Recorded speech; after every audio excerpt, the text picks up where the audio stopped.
shadows creep into my mind, into my sleep. I do not know if I shall rise or open up these weary eyes.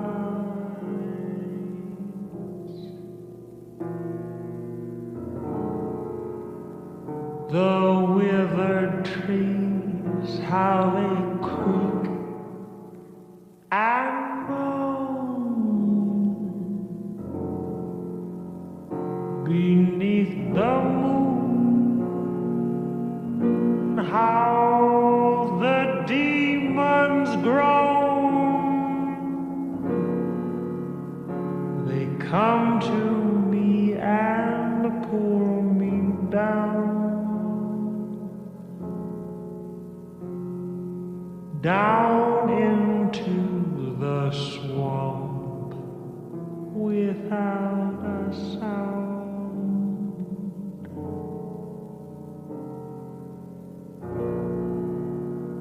I sink again, just like a stone.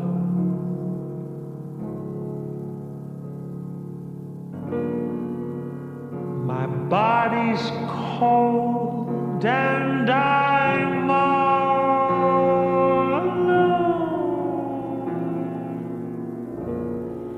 I do not think that I shall rise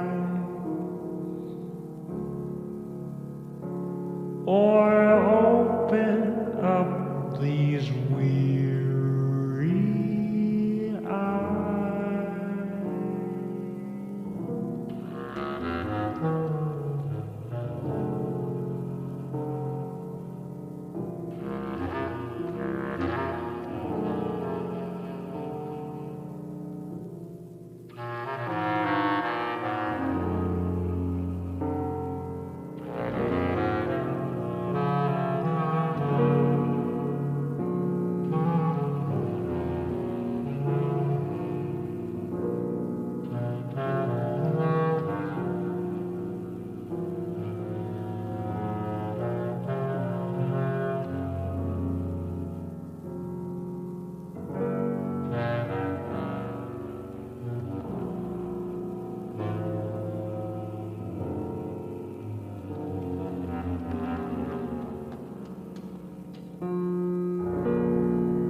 I sink once more, just like a stone.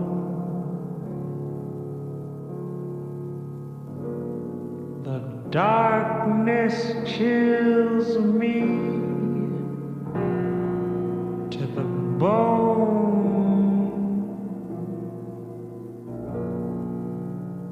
The water's deep, I shall not rise.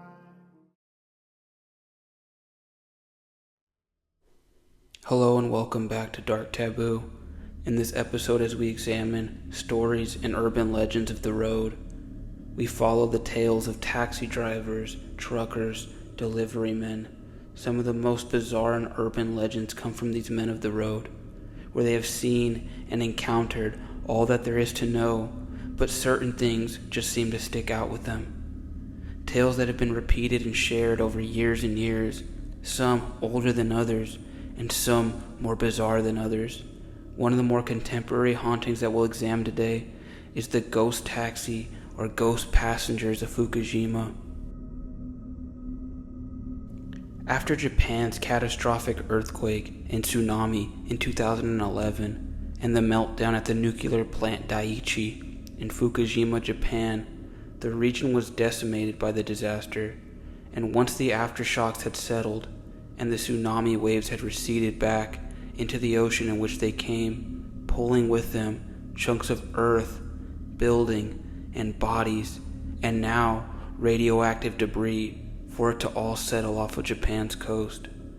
The region of Fukushima was left utterly destroyed, And after scientists, in the following days of the meltdown at the nuclear plant, deemed radioactive material and waste had been flooded and leaked, more than 160,000 people were forced to evacuate their homes due to the high levels of radiation that had oozed out of the plant and into the surrounding area. These evacuations were both voluntary and mandatory and included residents from the surrounding areas, particularly within a 40-kilometer radius of the power plant itself. This left the surrounding region a true ghost town, with civilians, store owners, workers, policemen, teachers, children, and pets, everyone imaginable forced to leave, with nearly almost everything left in place, leaving the area frozen in time, a snapshot of a more peaceful moment, a tranquil place just hours before the disaster had struck. With the utter devastation caused by the disaster and the sheer loss of life, many believe a spiritual imprint on the area had occurred, with the souls of the dead still inhabiting the region, unrested, still stuck on that horrible day of the earthquake and tsunami. In Japanese folklore, there are the Yurei that are the closest thing to the Western idea of a ghost. Some are good, some are bad, some are physical beings, while others are more like spirits. Some are bound to certain places, while others just roam freely. The traditional or classic Yurei, like the Western ghosts, are spirits of the deceased who are now in a state of purgatory and roam freely until they can be properly laid to rest. Thus, ever since the March 11th earthquake and tsunami that devastated Japan, Yurei sightings have increased drastically, as it's believed that the dead from that day are now Yurei and have not been properly put to rest, and some may not even be aware that they are dead, rather confused. They often search for a way home. In the years following the disaster, an interesting number of phenomena were being reported from taxi drivers in the area. A number of them reported peculiar events that would leave them shaken to the core. One frightening encounter would go as the following. In early summer of 2012, a taxi driver working in Inshinomaki, the Miyagi prefecture, which had been devastated by the tsunami just a few months earlier, had a mysterious encounter. Late at night, he was flagged down by a woman. She was wearing a wet, gray coat, which the driver had considered odd, considering it hadn't rained in the last week or so. Regardless, she climbed into his cab near the Inshinomaki station. The woman then directed the driver, asking him, and I quote, "Please, go to the Minahami district." The taxi driver, in his late 50s, thought to himself for a second and asked her, "That area is practically empty and destroyed still. Are you sure? Is it okay to even go there?" A long pause filled the dark cab of the taxi. The driver began to lean back to look over when he then heard the woman say, in a shivering, quiet voice, "Am I dead? Have I died?" Chill gripped the man's neck, startled by the question. Just as the driver finished turning his head and looked back at the rear seat, no one was there. The girl was gone.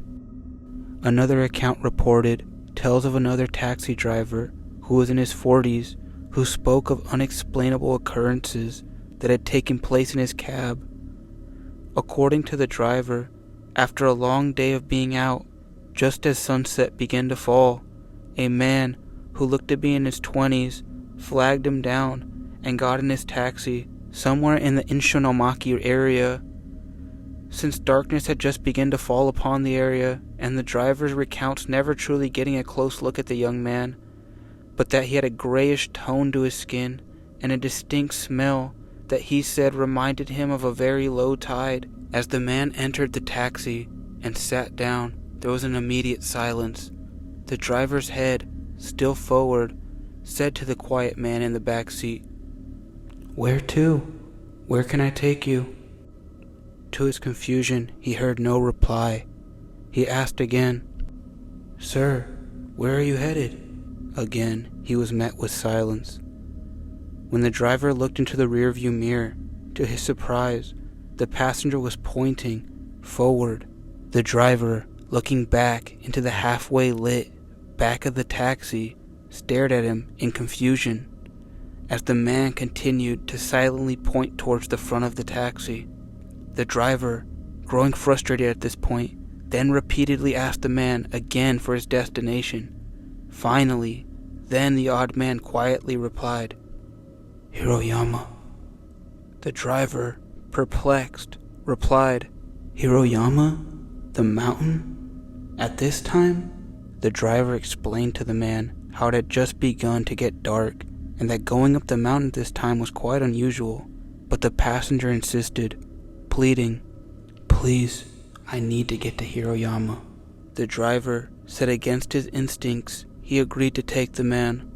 They set off on the journey, and the driver attempted to make small talk with the odd man as they went up the winding switchback roads of the mountain. The man would occasionally respond to questions with a simple grunt or a mumble under his breath. The driver, just trying to get the night finished, carried on.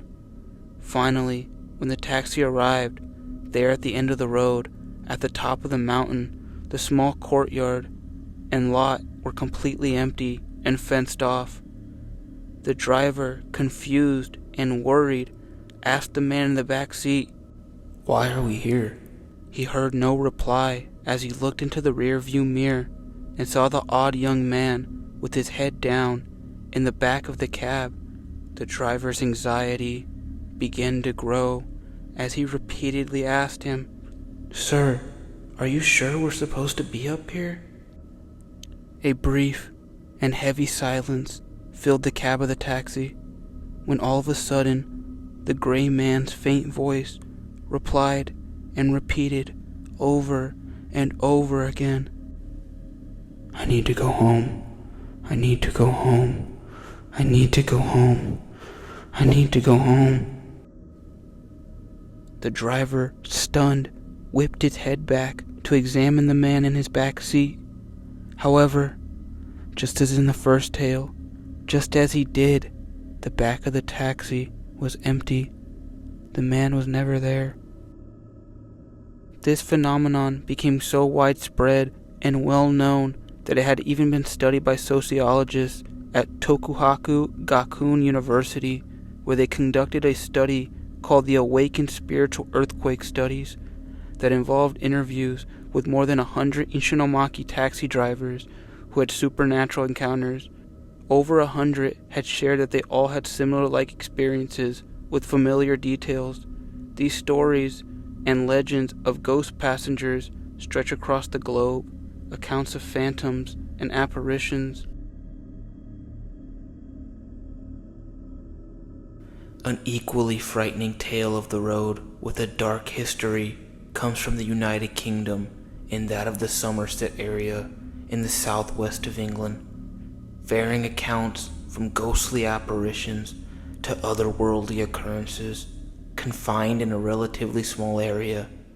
One of the most famous and puzzling local legends is that of Sally in the Woods near the city of Bath, a dark and mysterious tale that many believe stems from real-world events that took place in the area's past, leaving the unrested spirit of a young girl along with dark energy that haunts the area and back roads surrounding it.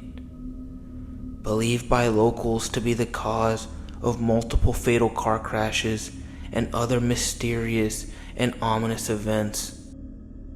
Many say that the birds in that part of the woods don't even sing or chirp as you pass through, that the insects don't scatter or buzz, and that you're only left with the sound of deafening silence. And locals to this day warn of wandering the road itself, for even on foot it has a reputation as a dangerous place to be after dark. The actual tale of Sally in the Woods goes as the following.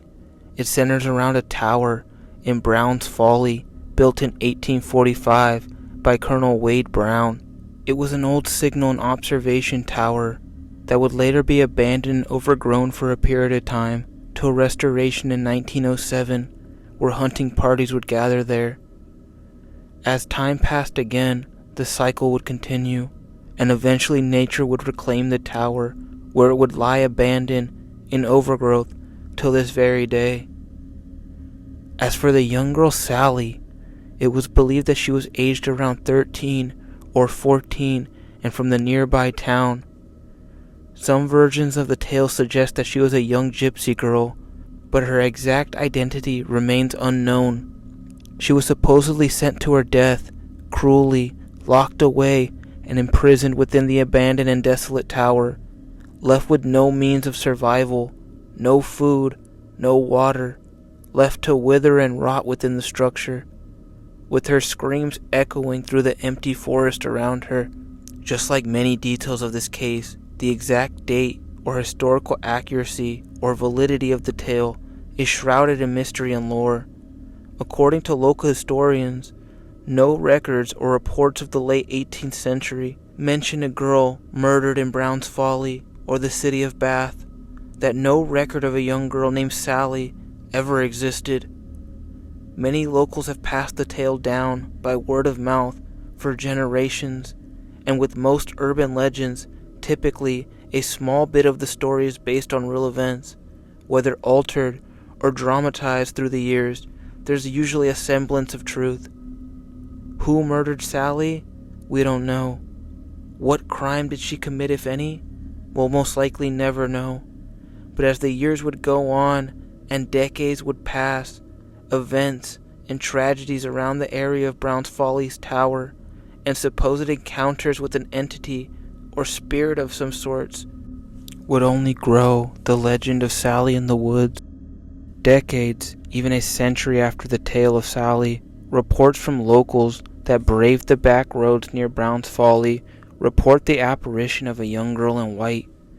Interestingly enough, nearly a dozen fatal car accidents have occurred throughout the years in that same area, with an incredible strange personal account from a survivor of one of these crashes stating that the last thing they saw while driving on a clear stretch of road on a calm night was the apparition of a young girl that dashed across the road, and the survivor stated the sight of the girl was as vivid and real as any, and with hopes of not striking her, they swerved off the road, nearly losing their life in the process.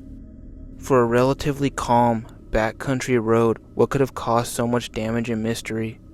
Other reports from hikers and explorers of the area explain that as they would approach the tower, they could hear faint screams and cries of a young girl. As they got closer, the screams would grow louder, but as they finally reached the tower, they would be met with silence. They say at night it's a truly frightening place to be, as far as for a heavy energy that lies over the area. Until this day, the woods near Brown's Folly is a known hub for paranormal researchers and ghost hunters attempting to solve the mystery of Sally in the woods. Worth mentioning as well, stateside in America, there's a long history of tales and legends of the open road. Long-haul truckers that traverse the nation back and forth, spending countless days and nights on the road, speak of certain mysterious events. A known legend is that of the sightings of black dogs, known throughout trucker lore as a bad omen, that if you see a black dog at night, it's best to pull over for the night and rest. For those that don't heed the warning could end up meeting a gruesome fate. Reported countless times throughout the nation, truckers from different parts of the country report similar like sightings and similar like details of these dogs. Lastly, a known hub for haunted roads and highways is that of Southeast Asia, specifically Thailand, with countless accounts throughout the nation of spirits and entities haunting the roadways, whether drivers on main expressways to motorcyclists on backcountry roads. The same reports of apparitions appear to pour in, with even sightings and videos taking place.